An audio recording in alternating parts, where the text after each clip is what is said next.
Hello guys, in this lecture I'm going to do a brief review on equations of bolts and the stresses in bolts, and then we're going to do fatigue failure analysis of bolt. We said the force in the bolt is going to be equal to C, which is a joint stiffness constant multiplied by the external force plus the preload, and the force in the member is going to be equal to 1 minus C multiplied by P minus Fi, where Fi again is the preload. The stress in the bolt will be equal to the force in the bolt divided by the area AT. How do you get AT? You get it from the bolt table, bolt size table basically. And here basically we have two categories, right? Which is based on coarse pitch and then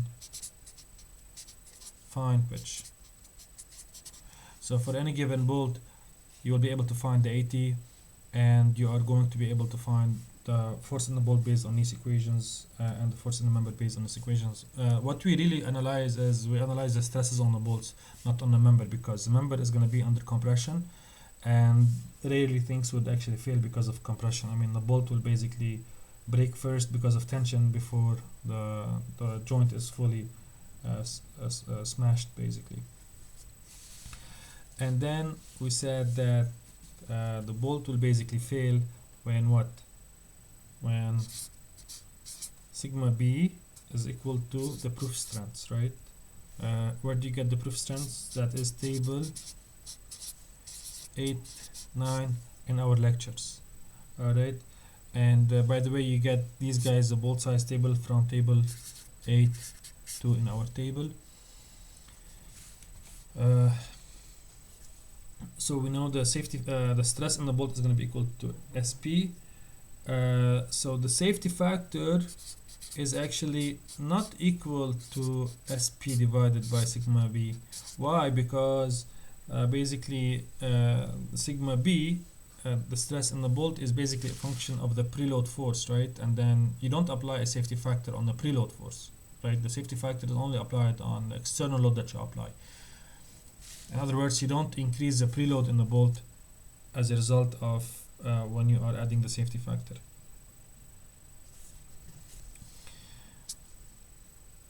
So sigma B was equal to what? Sigma B is actually equal to Cp plus Fi over At, and when I am adding a safety factor, basically I'm doing C multiplied by the safety factor multiplied by P plus Fi divided by At is equal to my proof strengths, right? And when I solve for that safety factor, basically I'm calling this guy the load factor, right? So when you solve for the safety factor over here, you're going to end up with this guy.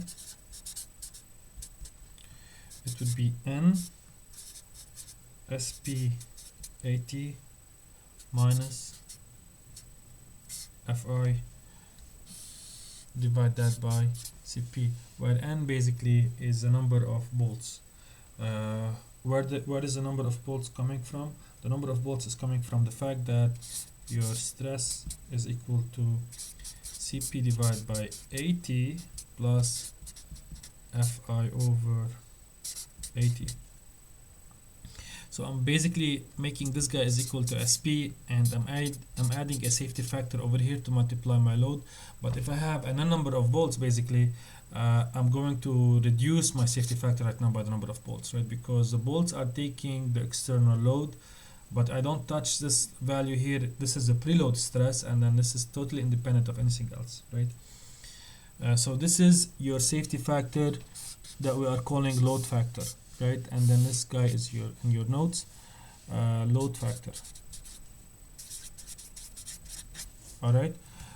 What was the value of Fi? Fi was the preload force, right? And what was the value of Fi? Fi was equal to 0.9 At multiplied by the proof strength, right?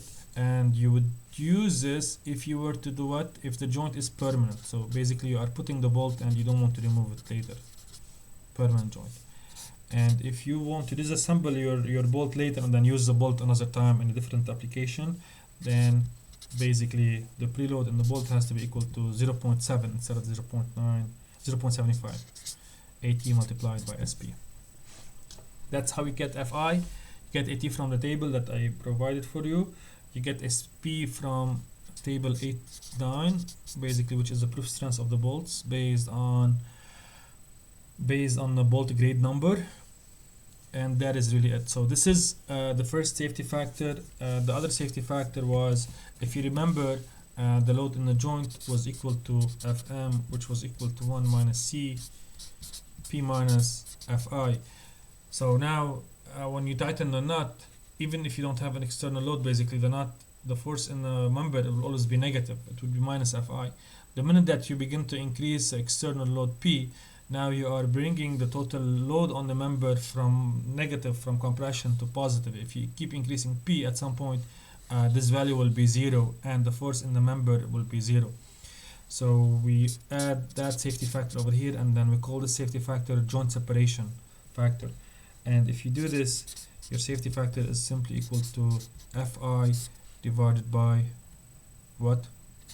1 minus C multiplied that by P. So that is your joint separation factor. Okay, so that is really it. So this is your joint separation. So this is a safety factor for joint separation. Alright, so now let us look at the fatigue failure analysis of bolts.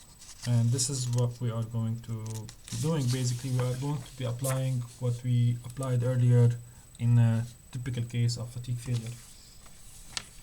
And in a typical case of fatigue failure, we said that we have several criteria, and for bolts, essentially we are going to use Goodman. But remember, in the case of fatigue failure, you have a stress, and essentially you have to identify your minimum stress and your maximum, and we said sigma A, or the alternating stress, is going to be equal to sigma max minus sigma min over 2, and your mean stress will be equal to sigma max plus sigma min over 2. And then we applied Goodman, which was 1 over safety factor is equal to sigma A over SE plus sigma M over SUT. Alright, so let us do this for bolts. In the case of a bolt, what is the maximum and minimum? Let us look first at maximum and minimum forces that are applied on a bolt. If you pull up the equation of the bolt that we just wrote, we know that the force in the bolt is equal to Cp plus Fi. P is external force applied on the bolt, and Fi is your preload. So, drawing this again very quickly, this is your bolt.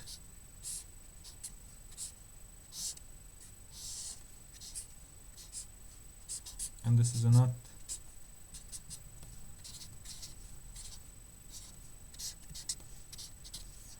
This is a force P. So if the force P is 0, the force inside the bolt is going to be equal to Fi. So the bolt will be in tension.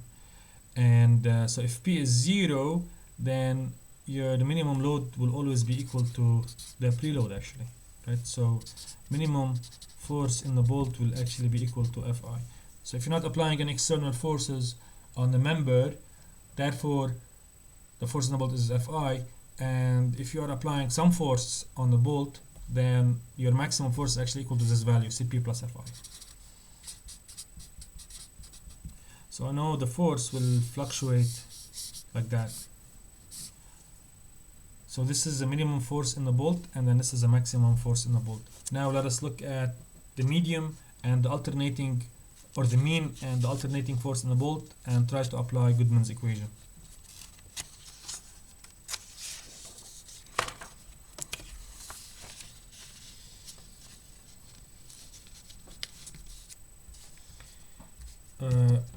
So I'm gonna actually go directly to our lecture notes and go from that, because that is alright. So this is our notes. So this is what I just said. So the alternating is equal to FB minus FI, right, divided by AT, or divided by 2AT, which is equal to CP divided by 2AT.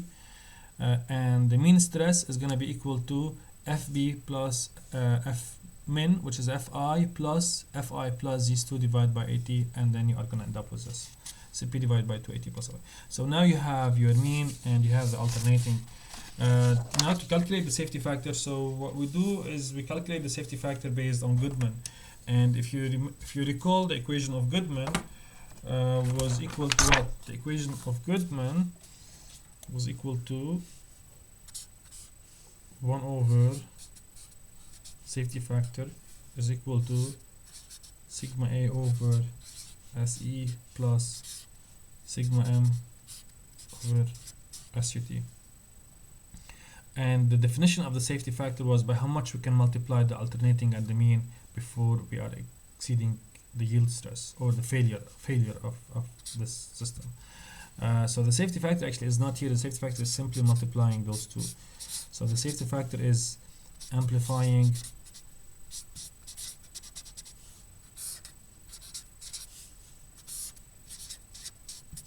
the safety factor is here simply amplifying the alternating and then amplifying the mean. So you have to really understand how that equation is applied. If you were to do this on a bolt, you would get a wrong answer, and the reason for that is because of the way the alternating, and so the alternating in the bolt was equal to what? CP over 2AT, and the mean in the bolt was equal to CP over 2AT plus FI over AT. If you are multiplying the mean by the safety factor, so here we're trying to solve for the safety factor on the bolt for fatigue failure, right? And we basically have all these values from tables. I'm going to show you in a second. If you multiply the safety factor by the mean stress, essentially you are multiplying the safety factor by the preload, which doesn't make sense. The fact that you have a bolt, it has a preload. Depending, the preload is a function simply of whether the joint is permanent or reusable. So you cannot multiply the safety factor by the preload. It means that if you solve for a safety factor of 2, it means that you can amplify the load and at the same time also amplify the preload. But what we are really trying to see is, okay, the preload is constant and we are only going to multiply the load itself, or P, by the safety factor. Fi is going to be the same. So to do this equation, we can't do it like that. You're going to keep it as 1 and write sigma A. So in sigma A, yes, we can definitely put the safety C multiplied by the safety factor multiplied by P divided by 2AT. And then here, I'm going to put it below, C, the safety factor multiplied by P. By the way, so this is the first portion is divided by SE, and then the second portion, C safety factor P plus Fi. So we don't touch Fi, you don't put a safety factor before Fi, and this guy was divided by 2AT, and then this guy is divided by AT, and the whole thing is basically divided by SUT. Alright, so C safety factor multiplied by P, so you're only putting the safety factor in front of the force. So if you solve for a safety factor of 2, it means that you can increase this force right there, right? So the external force on the member by 2 or 3, whatever that safety factor that you are solving for. But how much you are tightening the knot, you're not increasing the tightening of that knot. Alright, so that is really it. So here, if you actually solve for the safety factor based on the Goodman, and then you only use the Goodman in the case of bolts, you are going to end up with this equation. So the safety factor of a fatigue failure of a bolt. So this is the third safety factor that we define for bolts, right? So we have two safety load factor and then load separation, and now fatigue failure safety factor of a bolt is equal to 2 SE where SE is the endurance limit of a bolt, multiplied by SUT times AT minus FI divided by CP SUT plus SE. We know the value of AT, which is the tensile area of a bolt. SUT is the ultimate tensile strength of a bolt, and that is from table 8.9 to 8.12. And the endurance limit of a bolt is also provided from this table, right? So you use table 8.9 to find the minimum tensile strength. So SUT is found from that table 8.9 in your notes, and table 8.17 will actually give you the endurance strength of bolts based on their grade. So for grade 5, 7, 8, 8.8, etc., we actually have the endurance strengths for each one and for the size designation. So SAE 5, the endurance limit will change based on the diameter of the bolt. So you should also look into that as well while you are calculating the endurance limit of bolts. Alright guys, so that is the only safety factor that we use for bolts in the case of fatigue failure. Alright.